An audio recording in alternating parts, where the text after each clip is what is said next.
Ladies and gentlemen, welcome back to Deciphering My Experience.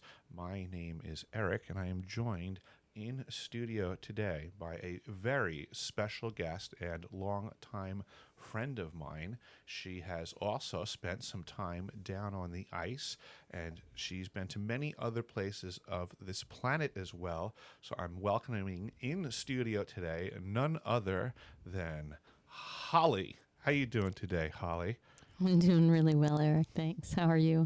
I am fantastic. Thank you for coming in today. You're welcome. Thanks for having me here. So, tell the audience, I should say, a little bit about, I guess, your understanding of Antarctica. You're someone who's also been down on the ice, and 6 seasons, if I remember correctly, under your belt, and you're certainly aware that it's a giant land of mystery.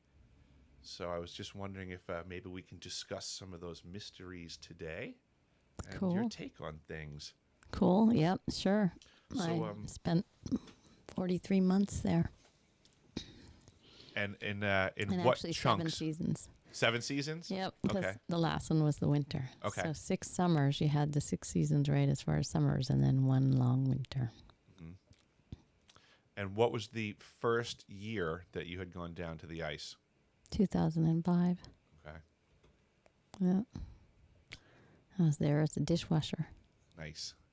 And the role that you took after that? Communications operator for the next 5 summers. And I did that. I love that job. That was awesome. Can you describe to the audience what that job entailed? What was it? What was a day in the life? So we were considered communications operators, or MAC Ops, McMurdo Operations. So they called us MAC Ops. And the day in the life of a MAC Ops operator is go in at 6 in the morning or 6 at night, depending on your shift, 12-hour shift, and listen to the radios for 12 hours, listening to UHF, VHF, HF radios, and also answering the satellite phones and the radio phones that we'd get calls on throughout the day from field camps that were in Antarctica, sometimes pretty far away. Sometimes we'd be talking to the planes that are flying to the South Pole. We'd relay messages to the South Pole about the plane that's coming, and messages to the field camps as to what's going their way. Let them know if planes were delayed, expected time of arrival, that sort of thing. We'd get sometimes weather reports for the pilots if needed. While they were en route, they'd ask for weather from the field camp. And just that sort of thing. We're backup relays for air traffic control between air traffic and the C-130s, LC-130s that flew from Christchurch, New Zealand to McMurdo and then onward to South Pole Station. And also the C-17s that flew from New Zealand to McMurdo to deliver people quite frequently, twice a week. Was there any way to guesstimate about how many field camps that you might have been attending to at any particular time? Oh, yeah, stretching my imagination. I remember we'd have the daily field camp report, and I think we'd have 20-something field camps that we'd be keeping track of and talking to on a daily basis. They had to call in at least once every 24 hours and let us know that they were okay. That was their daily reporting to us. And then we would know, okay, they're good to go for the next 24 hours. And then we'd have a scheduled time they had to report by every day. And now in our conversations, this is it's a 24-hour job. I'm aware that this radio is staffed 24 hours a day. And you had said that there was a particular line. I believe you said it was an HF frequency that you were monitoring. Mm-hmm. That Yep. you would say had different chatter on it. And I was just wondering if you could indulge the audience as to what you were listening to on this HF band. Yeah, I remember when we were talking about that, and I hadn't really thought about it in such a way prior to our conversation, but the noises were very out of this world. The ones that would come out of that radio, it was HF radio. We were listening to 4770, 7995, and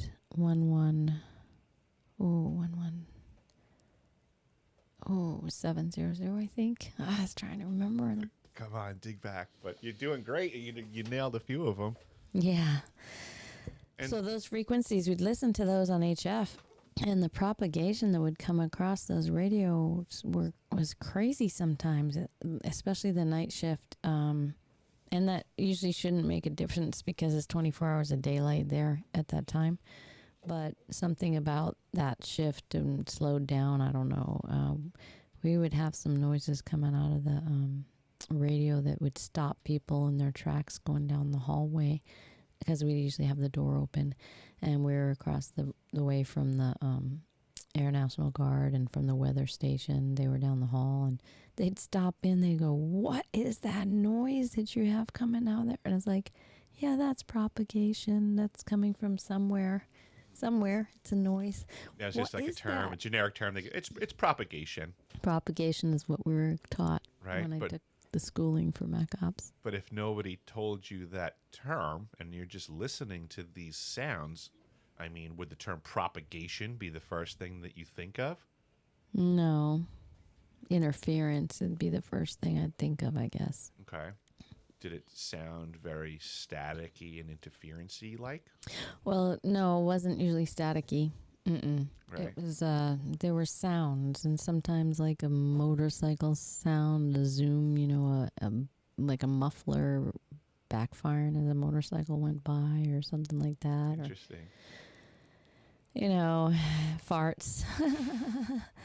And then Intergalactic sometimes, gas. yeah, and sometimes it was just these. I mean, it's just so weird. And then there's squeaks. There was it was so many different kinds of sounds. Stuff I would never be able to duplicate what it sounds like. I just. And would you say that it was Wouldn't. such a variety of sounds that even in and of itself, to me, it kind of speaks volumes to some effect that it's a variety, that it's not the same exact thing that you're hearing repetition, I guess? Yeah, no, it was definitely different every time, and sometimes two sounds would be overlapping each other, and sometimes it'd be soft, and sometimes it'd be pretty loud. It was really hard. We'd have to turn down the radios because it would be interfering with the other communications we might be having on VHF radio or a satellite phone trying to hear, and then it's got this noise coming from the HF radio that's weird, really weird. Like, how do you explain that noise in the background to somebody on the other line? And like, hold on, let me turn down this alien sound. And we would kind of joke that it was alien sometimes. We'd say, yeah, alien sounds. Yeah, I mean, because also you had said that this could go on for extended periods of time, correct? Oh, yeah, sometimes like most of the night shift. Wow. Like a good portion of the shift, you'd be just like, oh my gosh, so much propagation noise. And would this cause you any dysfunction in your normal communications when this activity was going on? If somebody fired up their mic and went hot, were your transmissions negatively impacted, or did they function correctly? Yeah, I've tried to think of that before. I feel like that the noises made it harder to get the comms through. A lot of times we could turn off that frequency and ask the person go to a different frequency. Mm-hmm. So we could turn off listening to that frequency As while far as we're monitoring. communicating. Yep, yeah. Because we were monitoring about like 20 different frequencies. 15 to 20 frequencies at one time. So we could just turn that down if we needed to. What would you say, to your recollection, was the furthest place that you could communicate to from MacOps? I don't know the furthest that I could have. The furthest that I did was Virginia. Oh, geez. Yeah. Okay. It was air traffic control in Virginia. Mm-hmm. And that seemed crazy. Yeah, I can imagine. Yeah, I mean, that's... And that was for flight following as well? Yeah. It was something went down with air traffic air traffic, and we had to relay to air traffic in Virginia. Because for some reason our radios didn't go down even if air traffic went down. Yeah. That's a plus. Yeah. Yeah. So now in the seasons that you were in McMurdo, what were, I guess, some of the high points of your animal life encounters? Because I know you and I, when we were at the South Pole, it's devoid of any wildlife, but you had the benefit being on the coast for a while. So what's some of the animal experiences that you had? Oh man, I was really, really, really fortunate in my time in McMurdo and the animals that I saw and the boondoggles that I went on. But we saw at McMurdo, we saw a lot of Adelie penguins after the big iceberg melted. Because when I got there in 2005, there was a big iceberg, B155, I think was the number it was called, and it was blocking Ross Sound. So it was in the Ross Sea blocking McMurdo Sound, and it was preventing the penguins from coming close to us because they had too far to go from the ice of the sea ice edge to us. So anyway, when that broke up, then we started seeing some of the penguin activity and then some whales. Didn't really see any leopard seals right in front of McMurdo, but I did see them close by at some little research fish shacks. There was all kinds of sea lions out there, or seals and leopard seals too. Waddell mostly though. So I saw penguins, emperors, and I saw Adelie penguins, and I saw Waddell seals and whales. And then the birds were skua. And sometimes like a white bird that looked like a tern. Were they bigger or smaller than the skua? Smaller. Okay. More lean, thin birds. What was the whales that you had seen? Killer whales, and also, I think gray whales. I'm trying to think. We were told what they were, but they were the larger whale than the killer whale. Did you ever see any sort of feeding activity? No. Mm-mm. I know we've spoken in the past about this, but it always makes me laugh. Remember the article that the science folk were considering to save the polar bears, that they had considered bringing them down to Antarctica? Yeah. So now, as somebody who's been down on the ice, yeah, how well do you think that would work out? Well, I think initially the polar bears would thrive. Be like a smorgasbord down there. All the penguins have never seen any kind of a predator like that before. Well, they have leopard seals, but nothing on land. So a land predator all of a sudden swallowing them all up. And then the seals would have a hard time. Leopard seals going to have some competition. Skua, they'd be like taken by surprise. It'd be like a bull in a china shop, or like, introducing Dennis the Menace to the free candy store. Just bad thing that they've never seen before, just going through everywhere and eating everything. In a couple of generations, there'd just be these big, fat, lazy polar bears all over the place. Yeah. The skua would probably be pretty happy, though, as well, I imagine. A lot more to scavenge. Piles of penguins everywhere. Sure. Penguin carcasses are good for skua. Oh, my gosh. I don't know. It'd be so crazy. But I think actually the polar bears would do really well, but the other animals would be thrown off balance. Yeah, I agree. It would save the polar bears for sure. Yeah. But it's a little bit short-sighted in the grand scheme of the pyramid of life of Mother Nature, I imagine. Yeah, it's such a joke, I know. Why don't we just import penguins up there? Yeah. It makes about as much sense. Now, as far as your other boondoggles went with the animals, I believe you had close contact with some sort of seal, if I'm not mistaken. The Waddell seals. Okay. I was fortunate enough to get a boondoggle out with a science team. Well, it's actually one person. She was the primary on the science group, and she had to go out and draw blood from certain seals and find the ones that had the radio transmitters on their backs and cut the radio transmitter off, and then return the transmitter with the computer chip and everything that's going to give them data about how far the seal went, how long it was underwater, all kinds of things. And then she takes the blood draw and has that tested to see what the health of the animal is after, I think it's a 3-month period. So I was able to go out on this boondoggle and use a radio transmitter to try to find the seal within, they're kind of spread out in this one cliff area.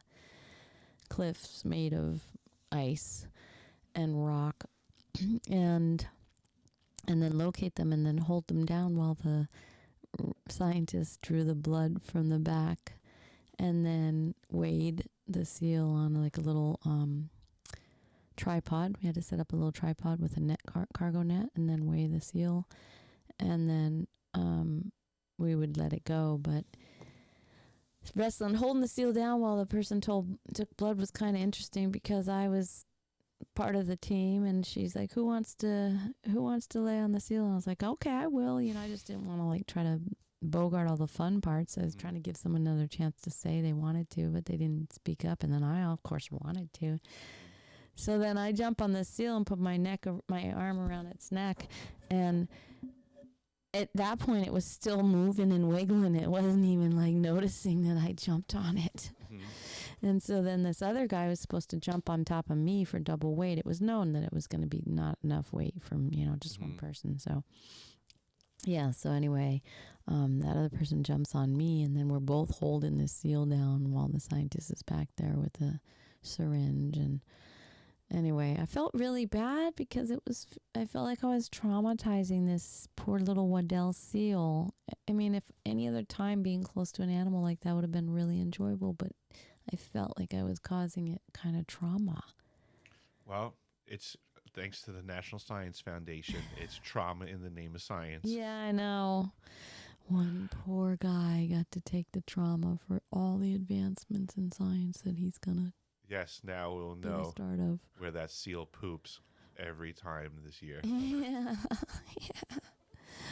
But it's so cute. Another time we went into this area where there was a few seals laying around, and they already had little tags on their tails. It's just kind of like when cows get tagged and their ears have a little number.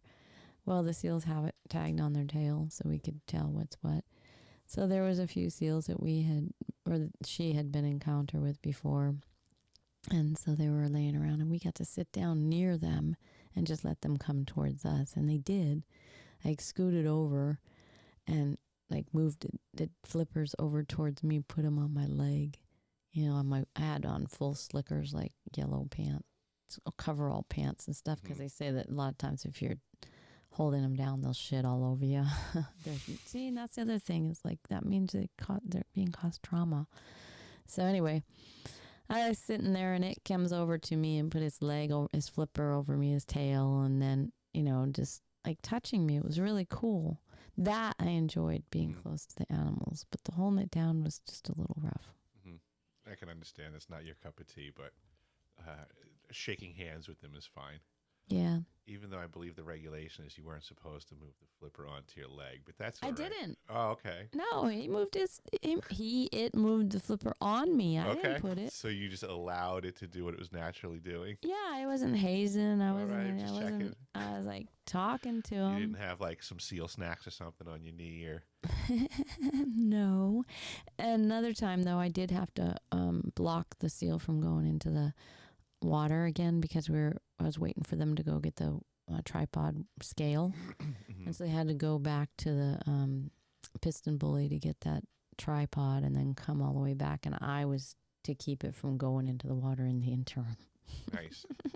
So I was just like moving around, scooting over to this edge. It started to go look at me and start to go the other way towards my feet, and then I'd scoot around and scoot down that way so it couldn't go past me. That was a little bit kind of hazing, I guess, in a sense. Well, at that point, it was It's for directed by science. Yeah, Yeah, so exactly. it's you can haze for science. No hazing unless it's for science. Yeah, right. The scientists can have the tasers. Yeah, no trauma Yes. unless it's for science. Yeah, and then I got to fish with some of the fishermen for some of the Antarctic cod, and they're studying their blood because they're really good at keeping warm in the frozen water, cold water. So they're studying their blood, which is supposed to have kind of antifreeze properties. So I went out to a little fish shack and threw a trap in there and checked the trap actually had been set prior, see if there was any fish in there, and then got to do the old polar plunge in the fish hut in the meantime. They said if you want, bring a towel and you can do the polar plunge in the fish hut. I was like, yeah, sure. Well, having done both the polar plunge at McMurdo and being a 300 Club member at the South Pole, which one do you think was more challenging? I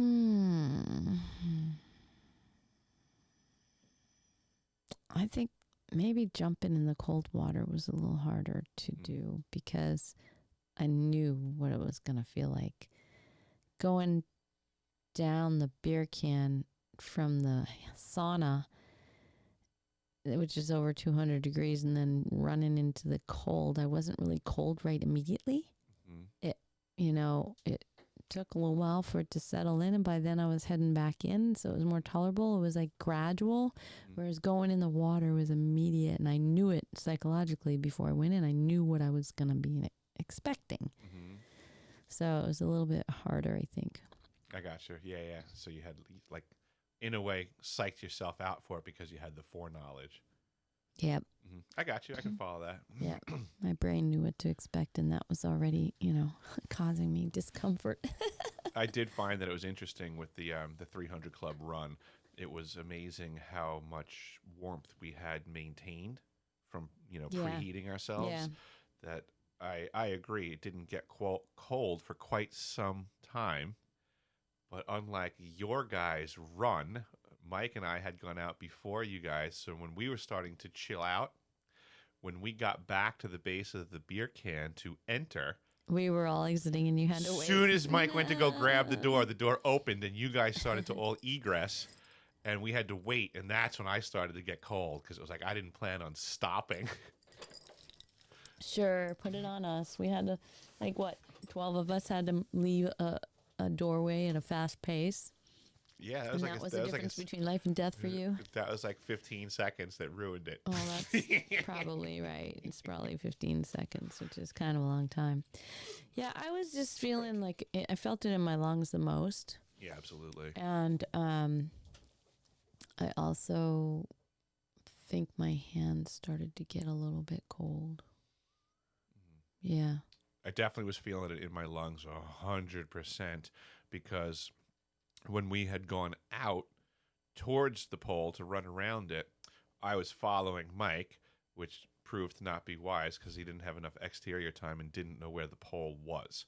So we had wasted a bunch of time running around in the dark and, in the steam because you're steaming yourself up so you can't see anything. Yeah. We had run in circles and stuff and lost our way, and we kind of had to I took the lead, got us around the pole, and then when we got back to the bottom of the beer can, you guys were all charging out. Yeah, it was pretty funny. That's funny. That's just amazing to think. Where else in the whole planet can you really do that? Where you can put the sauna up to 200 and it's going to be minus 100. Why don't you explain to everybody what the 300 Club is? Yeah. Okay. That's a good start. The 300 Club is a club that you become initiated in once you partake in this event, which is to wait until the temperatures are going to go to minus 100 outside, which doesn't happen always, doesn't happen every winter at the South Pole Station, doesn't happen every year anywhere in particular. It's not a guarantee.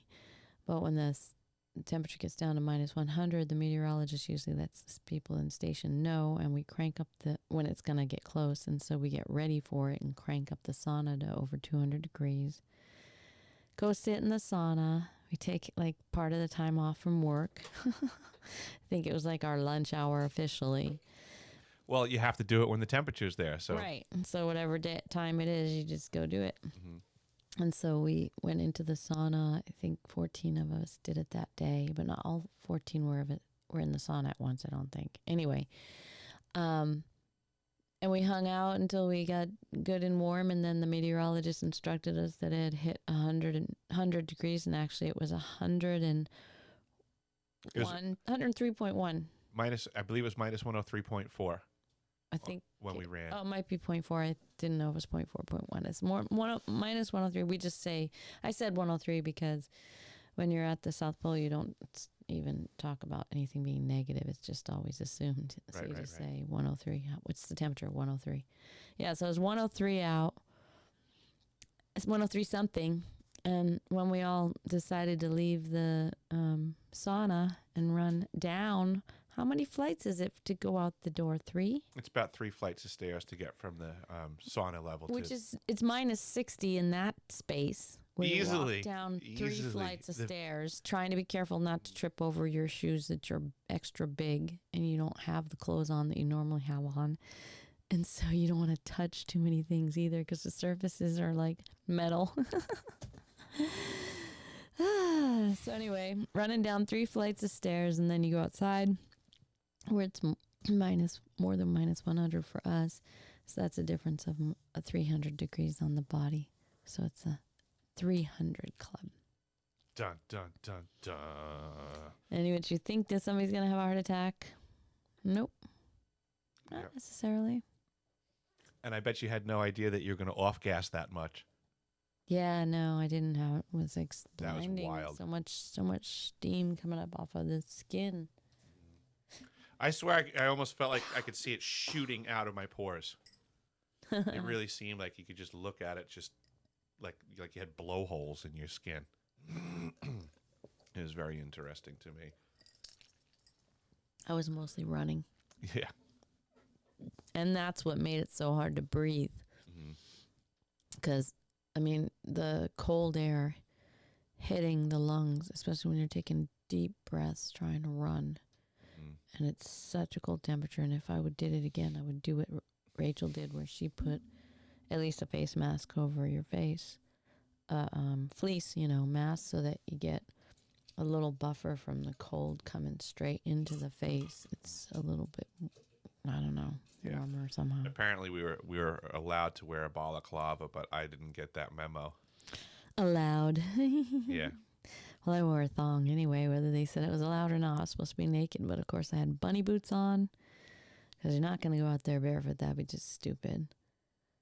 And then with my thong on. Nice. That kept you warm. Yeah. Now, as far as your South Pole experience, I imagine you would say that it was very different from your time in McMurdo. Oh yeah, absolutely. How would you describe South Pole to people that have never been there? South Pole is like being on a space station, for one. If I was to compare it to anything that most people would be able to relate to, at least in their imagination. So think of a big space station that holds a couple hundred people if necessary, a little bit tight. Maybe 160, I think, is a good number there. And instead of being on the surface of the moon, you're on the surface of a big white plateau that goes on for miles and miles as far as the eye can see. So it's like being on the surface of the moon and just seeing straight out rocks or whatever you can imagine. Similar to what you would see in the movies, right? So there's not a lot to look at, for one thing. That makes it a big difference from South Pole to McMurdo. So before I get to the differences between them, South Pole Station is so much like just being out in space. You're somewhat self-supported unless you get the flights in and you know what flights are coming in and what the cargo is going to be and what it's allocated to, and that you're not getting any fresh food for a certain length of time, and limited resources, conserve, all these things drilled into the head, clean air, don't bring things here that are going to pollute or damage the environment. There's a lot of teaching about this, just living there. When you go there, it's not like showing up for work and you get a little half-hour orientation. This is where you're going to stay and this is where you work. It's kind of like you have to know what you're dealing with. The environment is so strange, different. And, of course, arriving there, most people arrive by plane unless you're some kind of an expeditionist. And so landing there from someplace else that was sea level means that you're going to probably have some altitude sickness, feeling some altitude sickness because it's 9,300 feet. And that is the regular elevation. The barometric pressure elevation was often 11,000 feet plus. So it feels much worse on the body, the biological feeling on the body, than just 9,300 feet. So it's like getting altitude sickness when you fly in there. And a lot of times they'll give us pills before to see if we want to take them when we land, if we're not feeling good. Diamox. And they tell us to rest up for a couple days before we work. Usually, if your supervisor's nice, that's what you get to do. If not, you just go straight to work. And they go, too bad for you. In an ideal world, that would be nice, but you're going to have to just suck it. And not suck in air. Suck through it. Yeah. That lack of oxygen is really, you notice it. It's there's no denying it when you show up. Mm-hmm. And then it maintains. I mean, you become deprived of oxygen on a regular basis constantly. It becomes a way of life. You're just going to be deprived of oxygen. And so we were all operating at a lower level of oxygen. I think it was more like 84 to 88% or something like that. Yeah, it was low on average. So if you do that, you go into the hospital with COVID symptoms. They're going to try treating you at 84%. They're going to. In South Pole, that was what we did, and we worked hard every day doing it. I mean, with that same environment. Just your body adapts. Now, what did you think about obviously we just did the altitude, the difference between McMurdo being at sea level and Pole at altitude is a substantial tax on the body. What about just like the temperatures and things like that? How did that seem to you? Yeah, so there's a very big difference between McMurdo and South Pole as far as temperature goes. And that's because South Pole's central and McMurdo's on the coast. And so all of the coastal stations are going to be a lot warmer than the interior. And they're going to be cooler. The interior is going to be a lot cooler in the summer. I mean, in the winter. Okay. But not warmer in the summer. They're not really warmer just because they have some sun. Anyway, the McMurdo temperatures were about 20 degrees during the summer on average. Positive? Mm-hmm. Wow. I know. That's why they call it Club McMurdo. It's like Club Med compared to South Pole Station, which doesn't usually get up above zero, even in the summer. I didn't know McMurdo went positive. Mm-hmm. Wow. Yep, in the summer. Because I actually was, because I worked around the corner from the meteorologists and stuff, I had asked one of them if I could get a spreadsheet of all the different temperatures, daily temperatures throughout the whole season. So every season I was getting this spreadsheet of the daily temperatures, and I was doing the calculations to figure out the average. Actually, she even had it mostly calculated for the averages and stuff. And so that's solid material. That's solid information I'm giving you right now. Absolutely. I'm not going, it's about 20 average. So this is one of the things that I always find interesting about Antarctica is that here you are, you work in Mac Ops. I've been a plumber at the South Pole, and instantaneously you can get access to perfect intel. You went to the meteorologist, you wanted temperatures, you wanted facts about what's going on in McMurdo, boom, you're getting stuff delivered every day because it's available. Mm-hmm. This is part of what I'm trying to impress upon folks is that, being down there, even in what can be considered a supporting role, puts you in proximity to all of the information if you're paying attention. If you want to ask for it, if Mhm. you want to look into it, like you're not just going to be given everything about everything. We didn't know hardly anything about the science that's going down there unless we asked about it. I mean, at McMurdo, they tried to educate people in a lot of ways. There would be science groups that might give some presentations, but mostly we just all worked there. We didn't know what we were supporting. I'm saying I wasn't in that role because I had responsibilities with Mac Ops to know things. Mhm. I loved knowing all the things I knew from being in that department. All the field camps, what the science groups were studying, who's flying in, who's flying out, where the planes are going, where the helicopters are going. All that stuff was really amazing. Keeping track of even the vehicles. They checked out with our department to go on the sea ice driving because we were keeping track of them for their safety. They had to check out with us and then check back in when they were at their destination or coming back, and there was a certain protocol, and we were just making sure they're safe to go through the sea ice somewhere. But anyway, back to the temperatures, so 20 average in McMurdo, and then when I spent the winter, which granted is the winter at South Pole, I did also ask the meteorologist for information down from that winter and from some previous years, and I think what he had come up with was the average winter temperature. No, actually, maybe it was the average year-round temperature because you were always telling me that didn't sound right. But it was minus 69 either way. If it's the year-round temperature or the winter temperature, either way, that's just astounding. Right. I think it's the average year-round temperature that you guys calculated, but it's because yes, it doesn't get that warm in the summertime. I mean, the hottest day that I saw was December 24th, Christmas Eve, was minus 5 degrees. I was there in minus 5, I was going to say. Yeah, It was I knew that was a -5. beautiful day. Mhm. That's why I did my hero shot in front of the South Pole. Mhm. Yeah, so it's as warm as it gets there, but it doesn't stay there that often. And there's so many other chunks of the year that are at minus 40, at minus 50 in the summertime, even.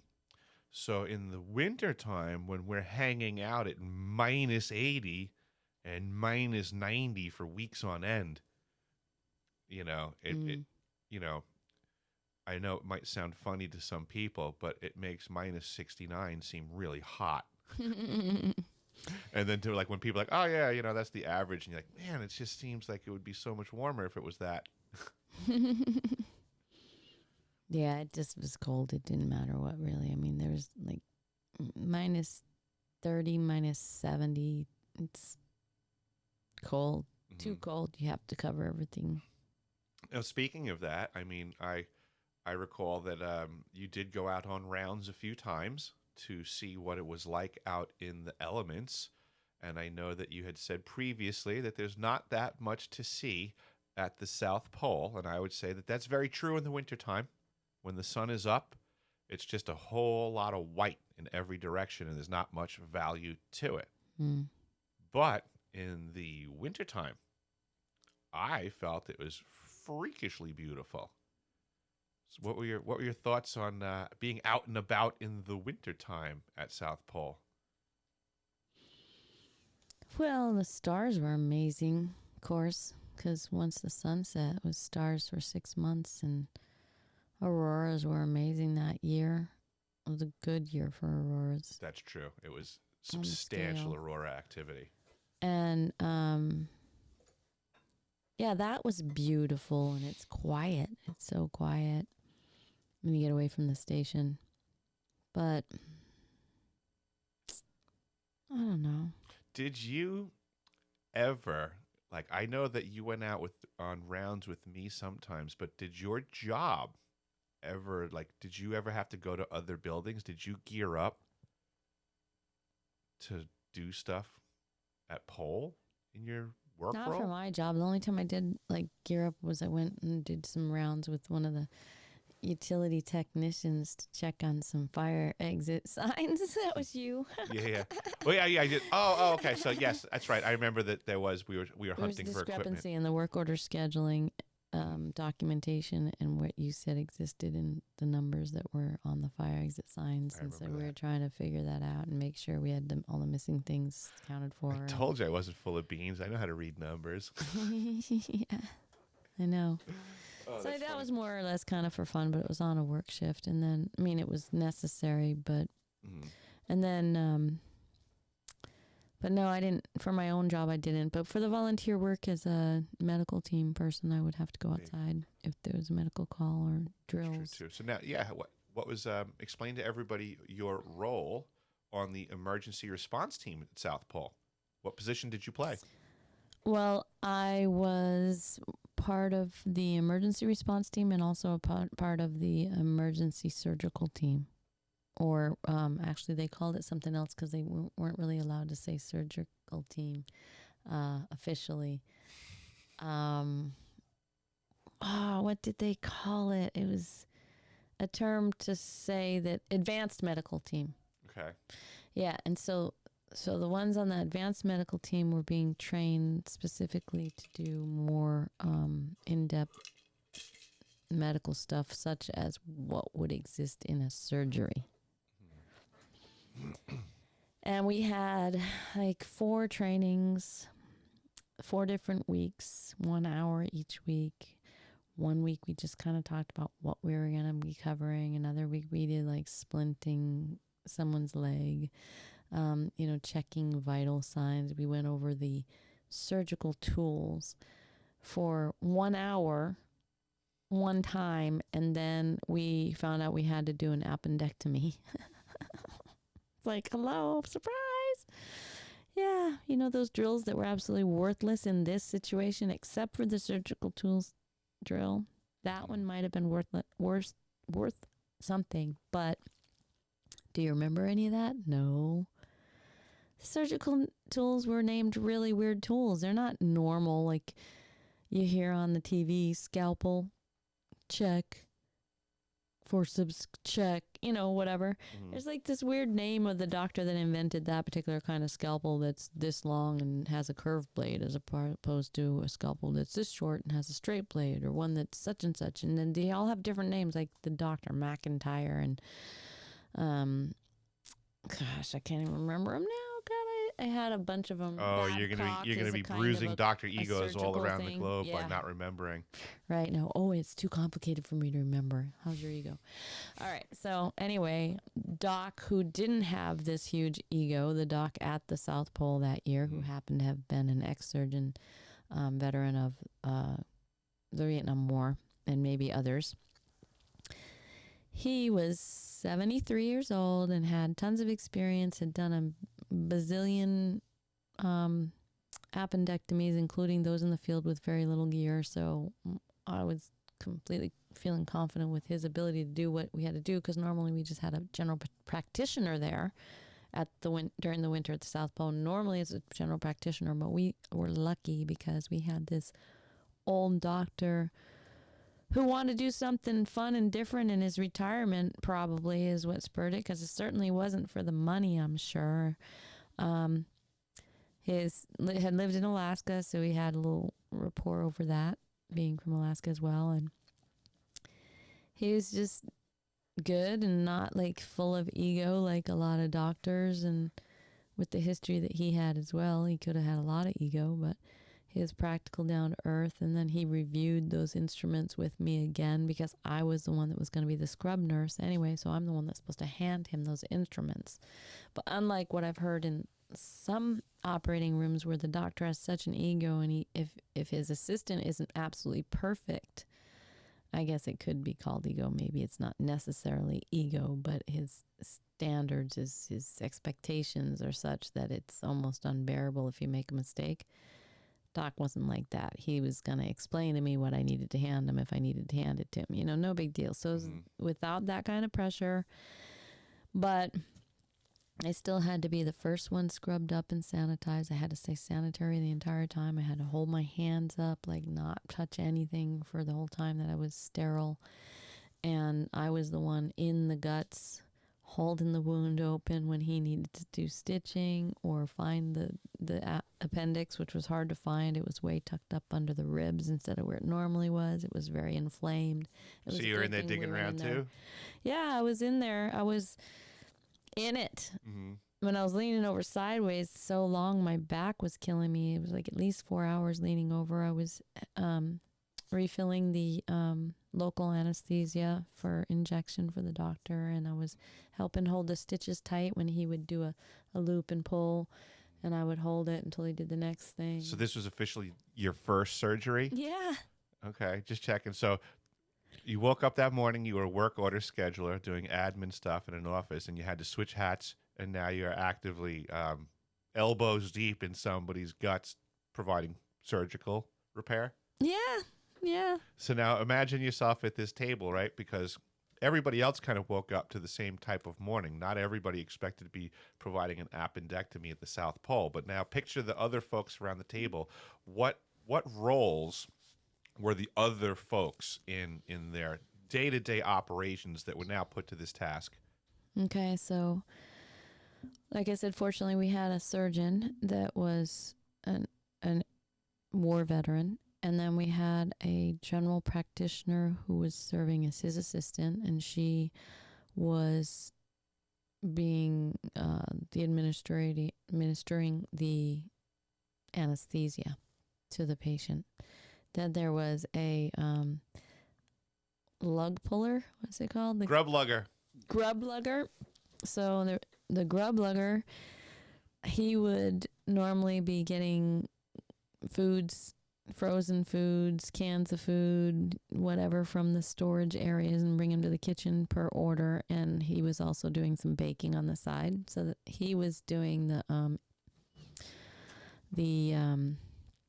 Can. what do you call it? The can. The air can. He was Yeah, he was blowing air. doing the bag, The bag. the oxygen bag, because they weren't able to intubate. The patient's airway was a little bit crooked, so the general practitioner couldn't intubate. She was having a hard time, so they went with bagging him the entire surgery. Which, I was like just I thinking said, that was 4 they had to hours keep long. alternating on the bag, I 4 imagine. hours, yep. So it was Johnny and Rachel, I think, was doing the other part of it, Mm-hmm. and they were alternating, and that's, breathing for the patient basically the whole Mhm. time. And with the bag, making sure it's even repetitions. And then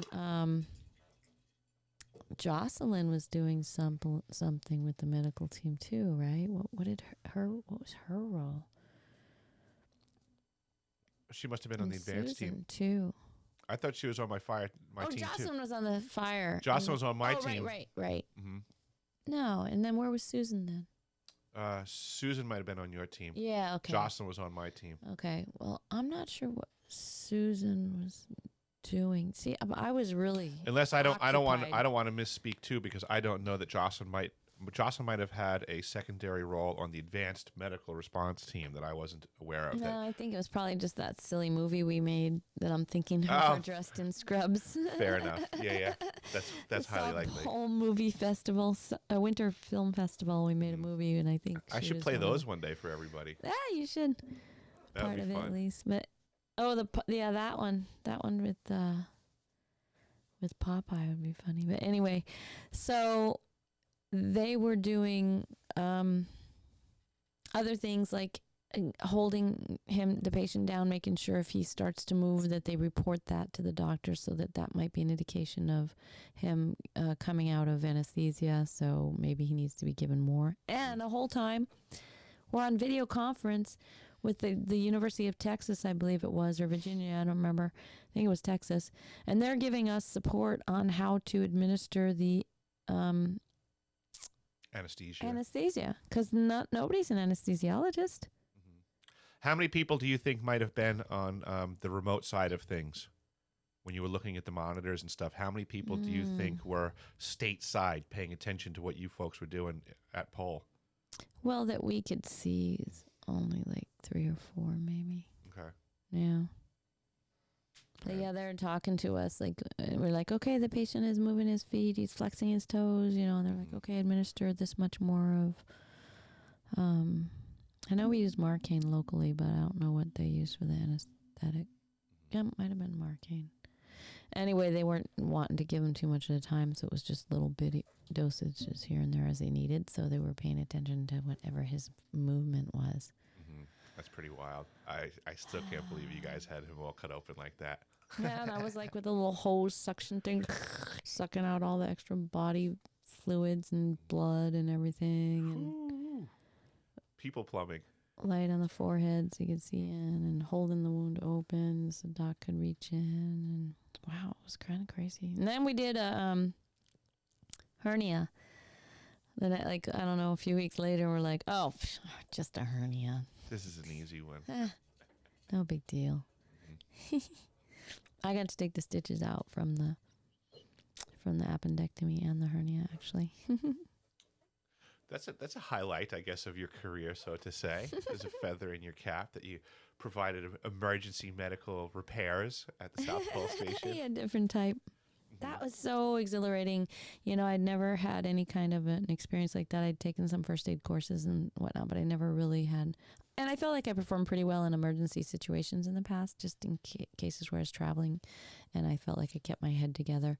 But that experience at the South Pole made me feel like I could be interested in the medical field. Like, oh, that was so cool to be able to do that and see inside the body and blah, blah, blah. And then I got thinking about what would take. And like, to be a surgeon's assistant, it was only like a year of school money. But, you know, and I was like, wow, a year of school, that's not so bad. And then I thought, but then how fun would it be after you're doing it day in, day out? And then if you have a jackass surgeon, then you end up with a shitty day because you got somebody with an ego too big for two people in the room, and you know you got to work with this guy, and you know whatever. There's so many different things that would come into it than what I experienced. Can't all be that exciting, especially after you do it a while. Yeah, like, and I certainly don't want to go back to school. It was probably more fun because of the moment of the experience and not the monotony if you were doing it to generate an income. Right. Yeah, I can gather that for sure. Now, it was exciting though. Was there? Look who came to visit. Hi. Was there anything else out of the ordinary that you happened to see when you were at South Pole? Out of the ordinary.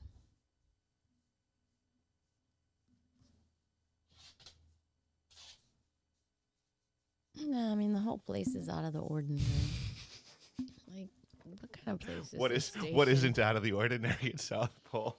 It's just kind of, it's like going back in time, but it's going in the future at the same time, and it's like nobody really knows much about anything that's going on. I felt privileged my time at MacOps in communications, knowing everything I knew about what was going on the continent, as much as I knew, which is still limited to what they let you know. Because, I mean, I knew about a lot of other stations. We talked to the other stations on the radio, you know, that kind of thing.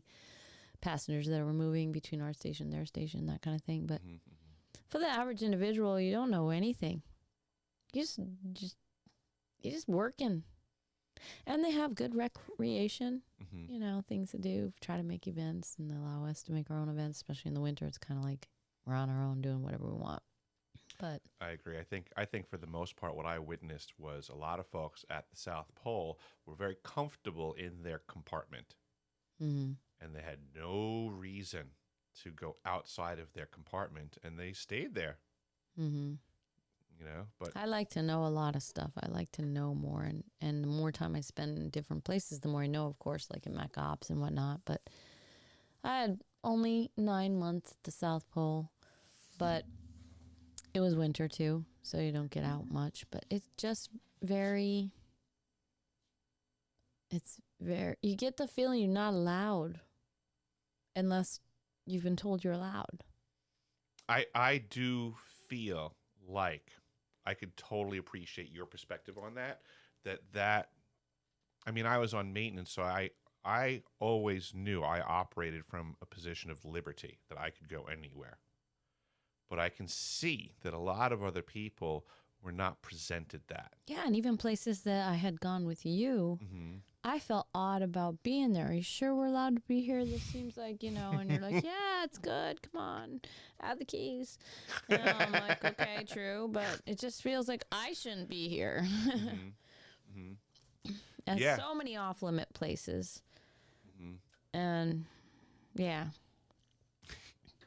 Yep. Well, I really appreciate you sharing some of your stories here today about the ice.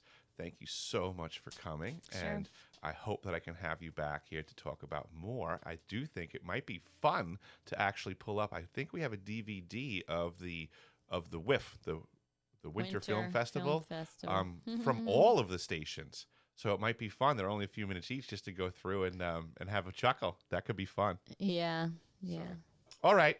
Everybody out there, this is Holly, who was also down on the ice with me, and she has a lot of stories to share, so I'm sure she'll be back in the future. Everybody go to DecipheringTV and subscribe and share the information. Thanks for coming, everybody. Bye.